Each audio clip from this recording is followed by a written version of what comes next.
Martian Radio Theatre is thrilled to present to you our version of a classic tale, the first part in a two-part series. Soon to reach our libraries, more dramatic readings, musical performances, and some brand new original works manufactured here, wherever here is. But without further delay, I present to you Dracula.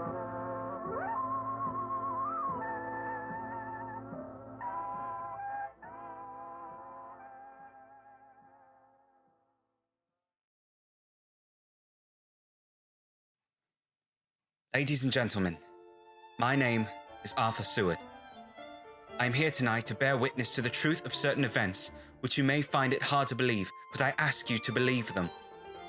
I have here certain documents, telegrams, clippings from the press of the day, memoranda, and letters in various hands.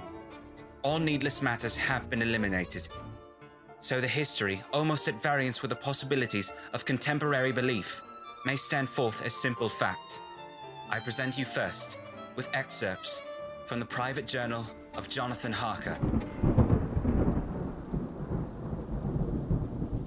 I, Jonathan Harker, lawyer's clerk, Article Sir Peter Hawkins, Esquire of Exeter, England, am writing this journal in hopes that if misfortune overtakes me, it may one day come to the eyes of those who love me.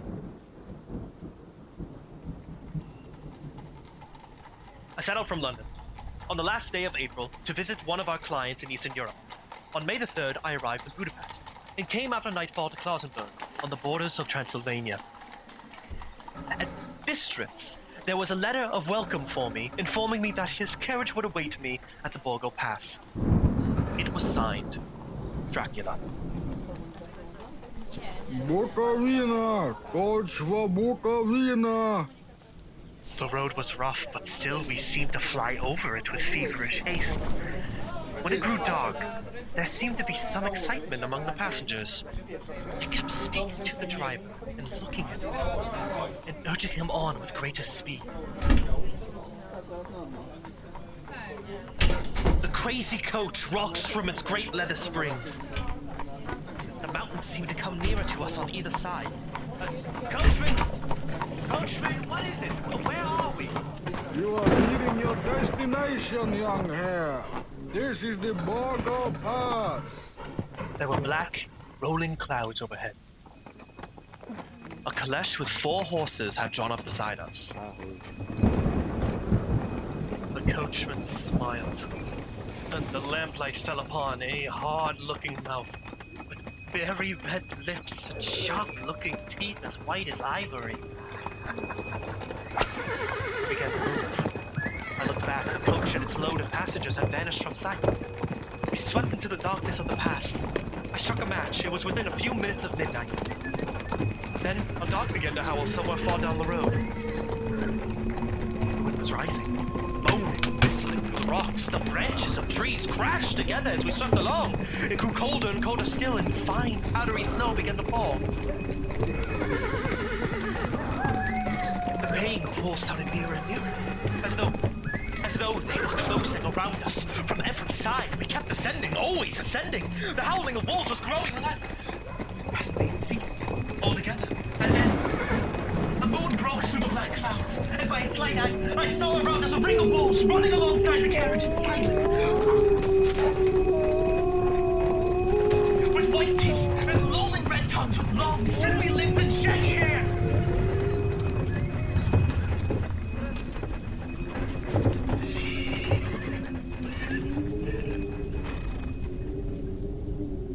Welcome to my house, Mr. Harker. I must have fallen asleep. The carriage had pulled up into a courtyard of a vast ruined castle, and the coachman was nowhere to be seen. Welcome to Castle Dracula, Mr. Jonathan Harker of London, England. Come freely, go safely, and leave something of the happiness you bring. Count Dracula? I am Dracula. The face was strong, very strong, aquiline. The mouth, so far as I could see under the heavy mustache, was fixed and rather cruel-looking. his peculiar, sharp, white teeth. You hear them, Mr. Harker. The wolves? The children of the night. As you say, Mr. Harker, the wolves. Listen. Come now. There are many things you must tell me tomorrow of England and of the estate there you have purchased for me. The estate is called Carfax, I believe. Yes, that's so. But now I will detain you no longer. You will find your room in readiness. And I advise you not to leave it during the night. This castle is on the very edge of a terrible precipice. A stone falling from the window would fall 1,000 feet without touching anything. I explored. There are doors everywhere, and all of them locked. The door to the Great Hall, the door to the courtyard, every door in the castle is closed, bolted against me. Castle Dracula is a prison, and I am a prisoner. The next night, I could not sleep.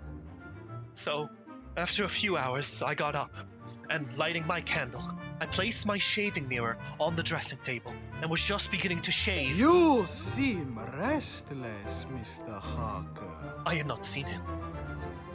In his hands was my personal photograph of Mina and I on our wedding day. To capture one's entire image within a little box. Oh, how the world never ceases to amaze me. Who is this with you? Count! My apologies. You caught me quite unaware. That would be my wife, Mina.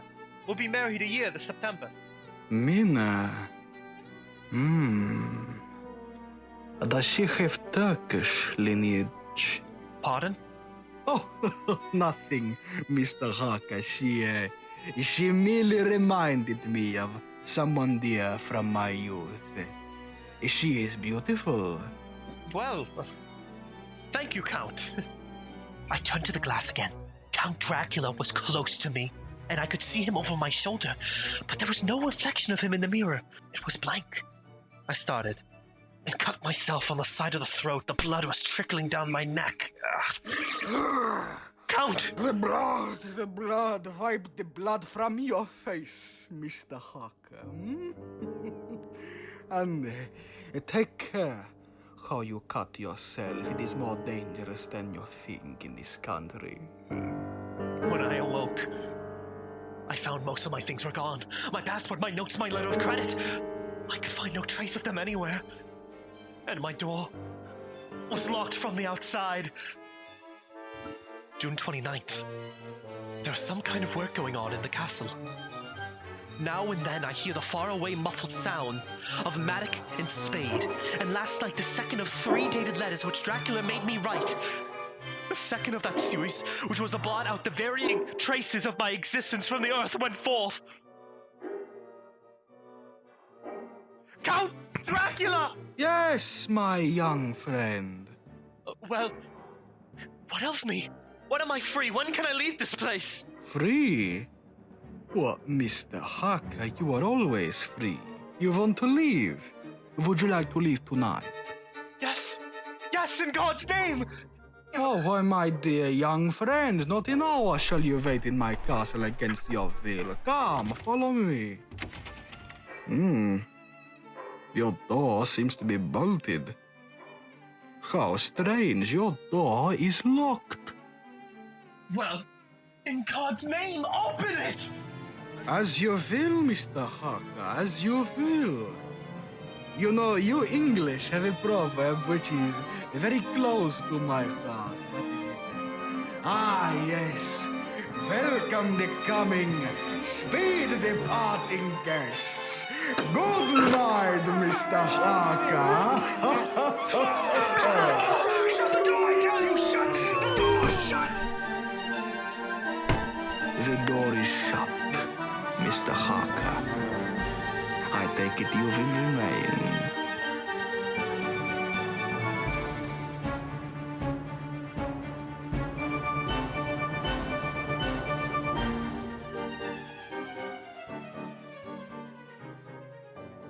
Midnight, June 25th. I find no solace in the night, in my dreams. I can hardly close my eyes without that bastard burying himself into my consciousness. I am clearly going mad, because I can hear him whispering to me, filling my mind with visions of dread. The Wallachian sun shone red before my eyes as I waded waist deep in the blood of my own kin. Its great light washed over my face, cleansing me of all sin and transgression. I am finally home, I thought to myself. Wallachia has been restored to the true house of Dracula. The blood in his memory, I can taste it! How can I taste it? It is silly, I suppose, to have such fond memories of my mortal enemy, yet the memory remains. Most others fade with time or amalgamate. How old is this Count? What does he imply? The mad moments, those are what survive the foot slog of eternity without entropy. Reminding me of the man I was when I was a man. But their faces are gone too, of course, but I can find them in the faces of others. In the smiling, the laughter, the agony. I can see them in you, Mr. Harker. No! No, no, no! You poor little Englishman. You're beginning to truly understand your current state of affairs. You do not deserve this inevitability, little man. But for far too long I have known that this concept of deserve is completely irrelevant to this world. Perhaps you can hear me, even now. Wherever you happen to crawl in this labyrinth of mine, you will find me watching, listening. Get out of my head now! I wonder what memories I will drain from you once your time has come. What flickers of life will flash before you while your essence is devoured. Perhaps I'll watch you have a sunset waltz with your Mina, that girl you're ever so fond of. You keep her name out of your mouth! Oh, ho, ho, ho, to be a young man, having a dance with the woman he loves, the sun setting on the horizon. Oh, how I long to bathe in its glow once more. I cannot triumph over my own nature, there's no use fighting it. We all must play our parts, Mr. Harker. Predator and prey. It's simply the way things are. I try to scream, but his darkness smothers me. Morning, June 30th. These may be the last words I ever write in this diary.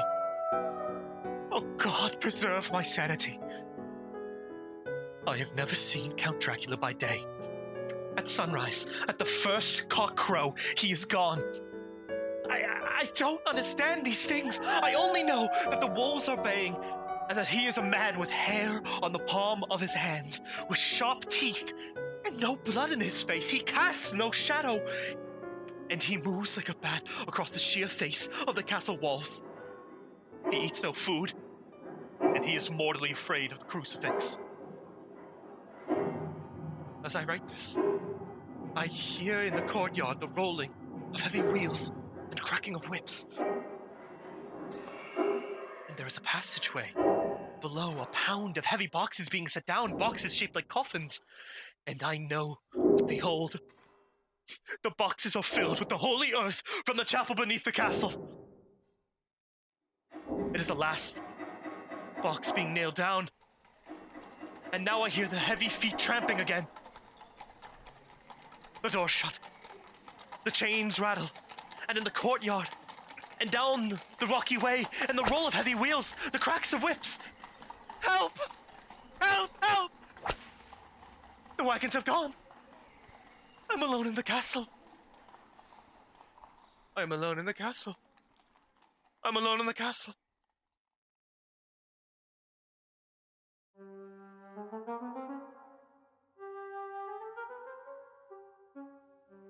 Ladies and gentlemen, this is Dr. Seward.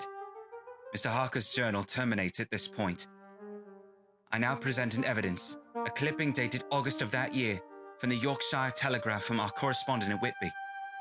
One of the greatest and most sudden of storms on record was experienced here today. The weather's been somewhat sultry, but Saturday evening was fine. The band was playing, the piers were crowded with holiday makers. The wind fell away entirely during the evening, and there was a dead calm.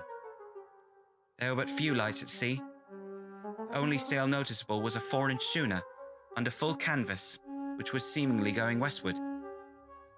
Little after midnight came a strange sound from over the sea, and high overhead the air began to carry a strange, faint, hollow booming. Then, without warning, the tempest broke, and there, with all sails set, was the 4-inch schooner rushing with terrific speed toward the shore. A searchlight was turned on her, and there lashed to the helm was a corpse, with a drooping head which swayed horribly to and fro at each motion of the ship. A moment later she crashed, and then a strange thing was seen. At the very instant she touched, a huge dog sprang up on deck from below, and running forward, jumped from the bow onto the sand and made straight up the east cliff toward the graveyard, vanishing into the night. The Coast Guard going abroad at dawn found the dead man fastened to a spoke of the wheel. Tightly clutched in one hand was a crucifix. The man must have been dead for quite 2 days. In the pocket of the dead man's coat was found a bottle, carefully corked, containing a roll of paper. This proved to be an addendum to the ship's log. There was found on board only a small amount of cargo, and that of a most unusual nature. Apparently the ship carried nothing but earth, common earth, packed away in wooden boxes, shaped much like coffins.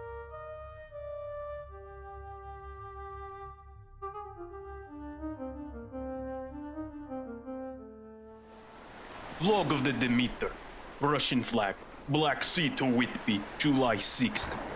Finished taking in cargo. A queer cargo, boxes of earth. At noon set sail, east wind, fresh. Crew, 4 hands, 2 mates, cook, and myself, captain. July 11th, entered Bosporus, at dark passed through Dardanelles. Mate reported in morning that one crew, Viodin, was missing. Took lower aboard the watch 8 bells last night. He was relieved by Talisian, who never came to his bunk. There is something aboard this ship. No, don't laugh, Captain. A tall, thin man go up the companionway and along the deck forward and disappear. When I go to the bow, no one. The hatchways were all closed. July 22nd. Rough weather last 3 days. All hands busy with sails. No time to be frightened. Past Gibraltar and out through straits. All well. July 24th. Last night, another hand was lost. Disappeared. You want a double watch now? I don't take watch alone no more. I want double watch. July 29th. Had single watch tonight, as crew too tired to double. When morning come... Hey! Hey, below! Balaki! Balaki! Hey, Balaki, below! Balaki, come! Balaki's gone like the others. Like all the others. The mate and I have agreed to go armed henceforth. July 30th. Last night. We are nearing England, weather fine, all set sail. Captain! Captain! The men on watch are missing! More missing! Now, only self and mate, and one hand left to work ship. August 3rd. 2 days of fog and not a sail sighted. At midnight, I went to relieve the man at the wheel, and when I got to it, I found no one there. It's here. I know it now. I saw it. Like a man. All in thin and ghastly pale. It was in the bows looking out. I gave it the knife, but the knife went right through it. Empty as the air. What are you talking about? It's here. And I'll find it. It's in the hold. In one of those boxes of earth. I'll unscrew them one by one and see. And see! He is mad. Stark raving mad. It's no use my trying to stop him. He could hurt those big boxes. There are invoices common earth.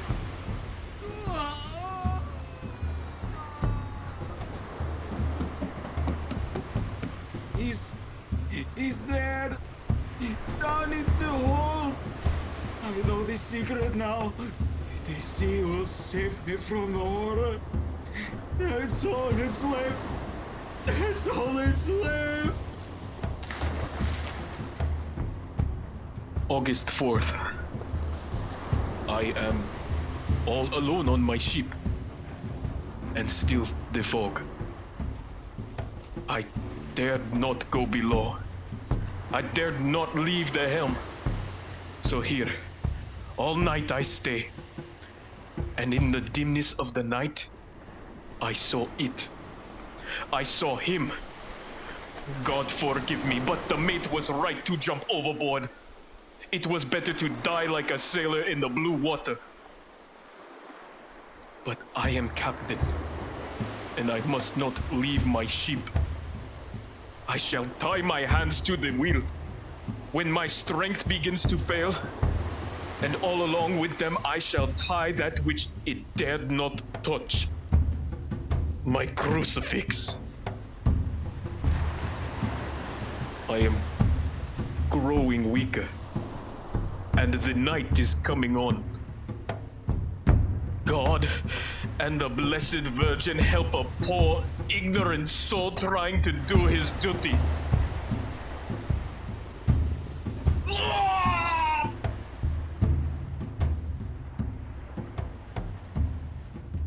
Telegram. Seward. Perfleet to Van Helsing, Amsterdam.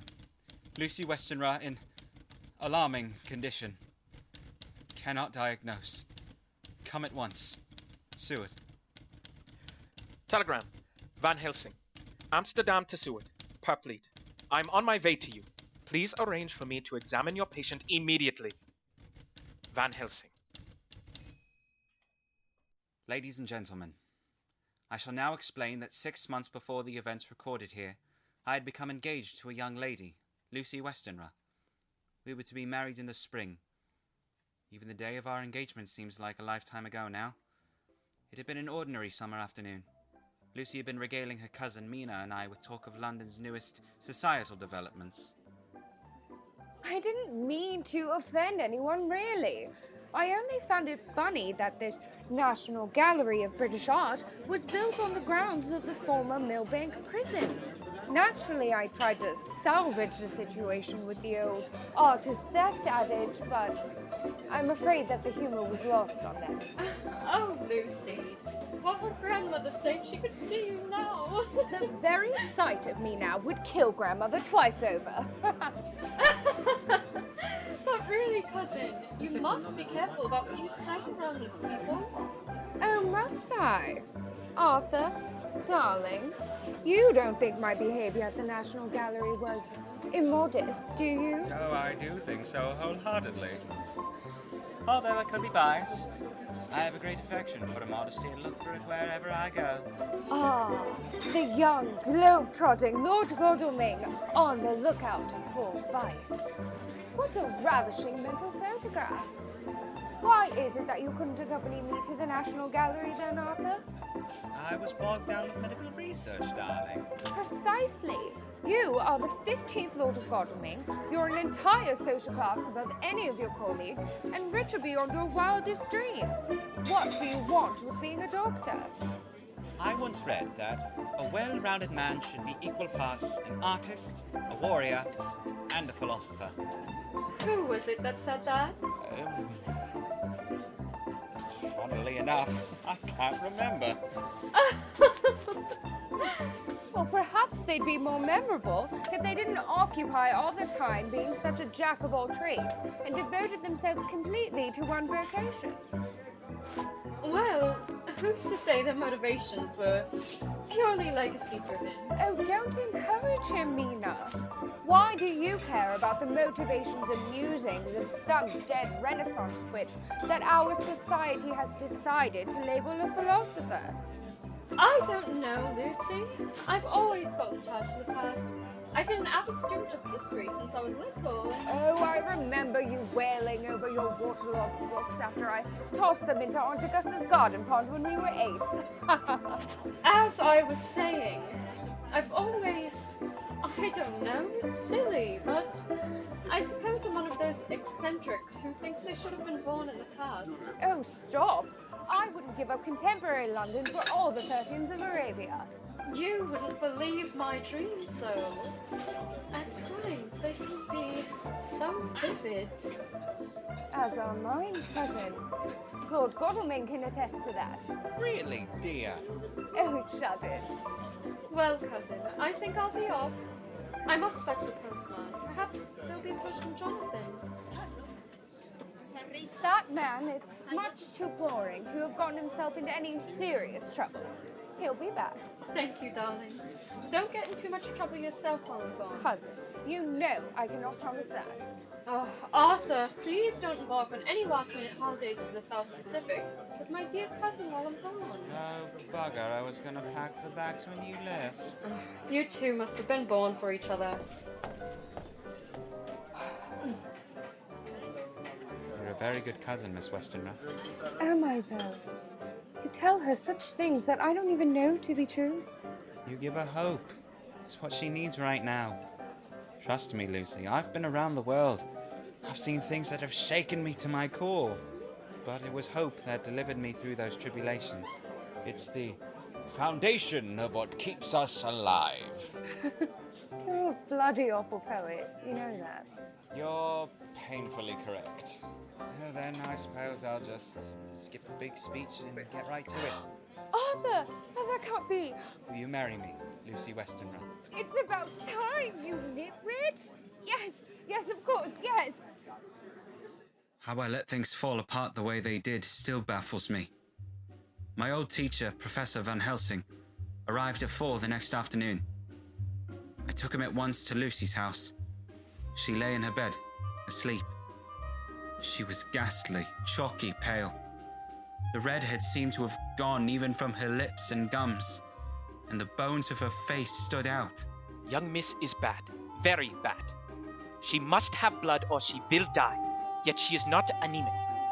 The qualitative analysis of her blood is quite normal condition. It is strange. I do not like to think how strange. Look. My God, her throat, look! The black velvet band that she always wore had dragged up a little and showed a red mark on her throat. Just over the external jugular vein were 2 punctures, not large, but not wholesome looking. The edges were white and worn looking. Well, what is it, Professor? What's wrong with her? Speak frankly, you can tell me the worst. I wish I could, Seward. I wish I could, but I do not dare. But won't you tell us anything? I will tell you this. Your young lady is in a danger greater than death. You must believe me. If you leave her for one moment and harm befalls her, you will not sleep easy thereafter.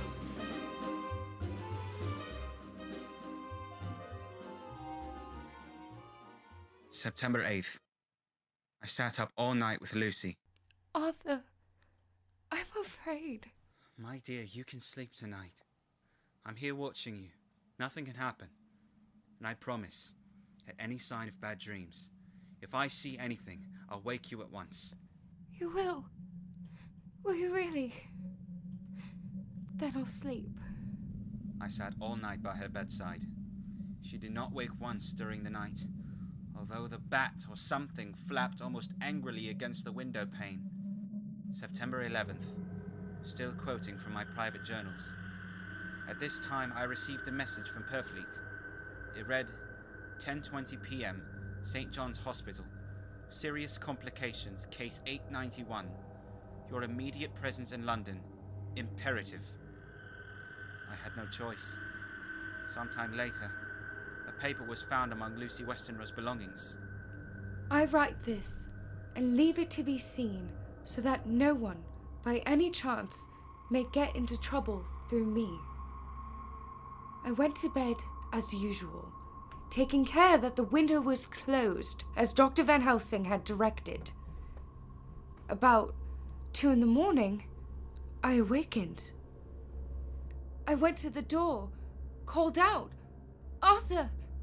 Arthur!" There was no answer. Something's broken the window. I'm in the room, alone. I dare not go out. The house seems to be empty. The air is full of specks, floating, circling, and the draft from the window, and the light burns blue, dim. What am I to do? Something very sweet and very bitter all around me, like I'm sinking into deep water, and there's singing in my ears. You shall be flesh of my flesh, blood of my blood. Fly with me, my darling, my bride. And fly with him I do. He shows me the world from beneath the clouds. It's the most beautiful sight I've ever seen. He does not say his name to me, but he tells me, in my mind, Dracula. A lovely sight, yes? At least, from above. Wouldn't you agree, my pet? Breathtaking! But in the streets, oh, so much filth. The stench is everywhere. It's rooted in the soil. It is bad earth. I've heard people say worse things about London. You must help me cleanse the soil, my bride. If this is to be my new home, you and I must do away with this filth, these dirty people. The air kept getting thinner and thinner the higher and higher we flew. I could barely stay awake. I don't know, darling. I don't mind a little mess. You will do as I command. Of course. We keep going higher, my love. I'm struggling to stay awake. Sleep, my beautiful lady. Beautiful lady. I am a beautiful lady. The next thing I knew, I was in my bed where I lay now, pen and paper in hand, writing this very testimonial. I must apologize to my cousin. It seems I have much more imaginative dreams than I thought.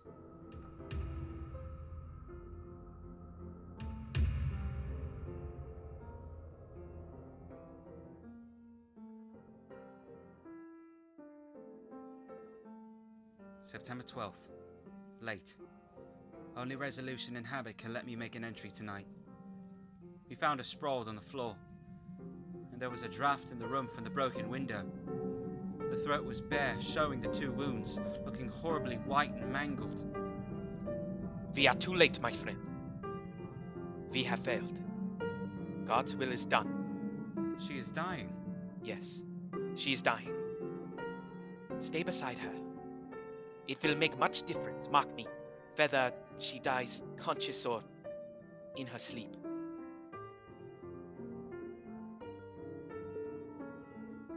It was late in the afternoon before she opened her eyes.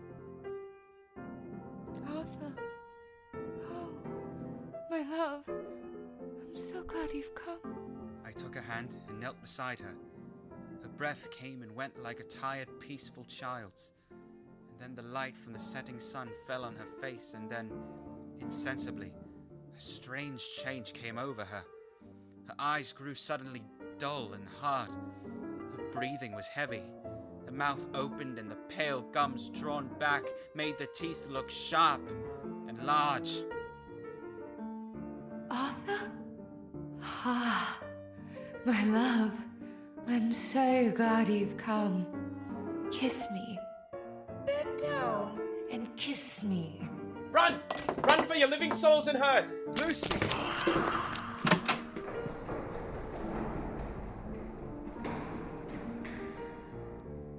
She's dead. My God. Oh, be at peace, dear. Not so. It is only the beginning. Wait and see. Extra special, Kensington Horror, extra special. Westminster Gazette, September 25th. A Hampstead mystery. The Kensington Horror, the stabbing woman, and the woman in black are vividly recalled to mind by a series of events that have taken place recently in the neighbourhood of Hampstead.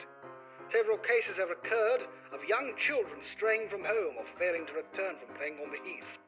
In all these cases, the children have given as their excuse that they have been with a beautiful lady who offered them chocolates. In each case, the child is found to be slightly torn or wounded in the throat. Wounds seem such as might be made by a rat or a small dog. Extra special, Kensington Horror, extra special. Or a small dog. The Hampstead Horror. Another child injured by the beautiful lady. We have just received intelligence that another child missed last night was only discovered late in the morning. It has the same tiny wound in the throat. Well, Seward, what do you think of that? You mean to tell me, my friend, that you still have no suspicion as to what poor Lucy died of? Nervous prostration following on great loss or waste of blood. And how was the blood lost or wasted? You are a clever man, my friend, and a good doctor. But you do not believe that there are things that you cannot understand. You have no idea what I'm capable of believing. You are wrong, Seward. Are you aware of all of the mysteries of life and death? I am no longer the young man you taught at Oxford. You've no idea of the things I've seen. I once had to put my horse out of its misery in the pampas after tropical bats drained it in the night. Are you suggesting that such animals propagate London? The answer to what's happened to Miss Lucy do not lie in the natural world. Enough with your tropical bats. I too have taken my sabbatical, Seward, and let me tell you that I have sailed the western seas and seen sailors drained whole by creatures in the night, leaving them in the morning as cold and white as Miss Lucy was. I understand none of these things. After tonight, Seward, if you dare to come with me, perhaps then you will understand. September 29th, before dawn. Now it is done. And I would sooner die 1,000 deaths than to live again what I did this night. We will spend the night, you and I, here in this churchyard, where Miss Lucy is buried. We enter the tomb. And then? We open the coffin. You shall yet be convinced. Miss Lucy is dead, is it not so? Then there can be no wrong to do her. But if she is not dead... With some difficulty, we found the western room. I I took up my place behind a yew tree on one side of the tomb, Van Helsing on the other. I was chilled and frightened. Suddenly, I saw something moving between two yew trees. A dim, white figure, which held something at its breast. The figure stopped. I could not see the face, for it was bent down over what I saw to be a fair-haired child. There was a sharp little cry, such as a child gives in sleep or a dog as it lies before the fire in dreams. Then the thing saw us. She drew back with an angry snarl. Her lovely, blood-stained mouth grew to an open square. If ever a face meant death, I saw it at that moment. And suddenly, she turned and vanished in the direction of the tomb. There's more to do. Come. Now we're in the tomb. There in the coffin, the thing lay, like a nightmare of Lucy. The pointed teeth, the blood-stained mouth. Van Helsing never looked up. From his bag he took out a book, his operating knives, a heavy hammer, and a round wooden stake, 2 or 3 inches thick, sharpened to a fine point and hardened over a fire. Suvard, the life of this unhappy woman has just begun. Then she becomes what you call undead. There comes with the change the curse of immortality. She cannot die, but she must go on, age after age, adding new victims. Because all that die from the preying of the undead become themselves undead, and prey on others. So the circle goes on, ever widening, as of the ripples from the stone thrown into the water. But if this lady, this undead, be made to rest as true dead, then the soul of the poor lady whom we love should be free again. Tell me, what am I to do? Take this stick in your left hand, the hammer in your right. Yes. Place the point over the heart. Then? Yes. Then I begin the prayer for the dead. In God's name, strike.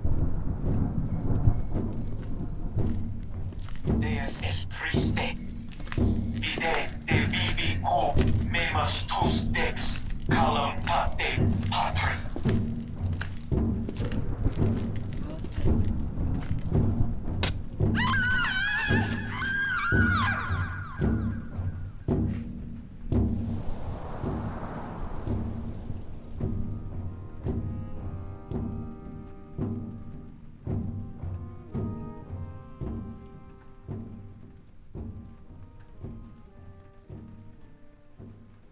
A great wind escaped Lucy, lifting her up, and then she fell into Arthur's arms.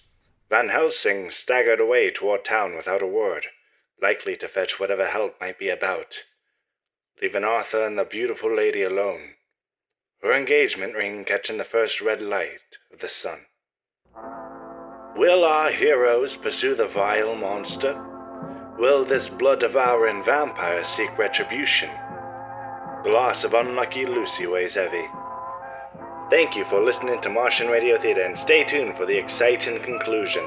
If you enjoyed tonight's presentation, we hope you consider becoming a patron so that we can stay afloat and bring you strange new tales. You can find a link in the description or find us at theweeklyeclipse.com. And if there are any stories that you are interested in hearing, you let us know.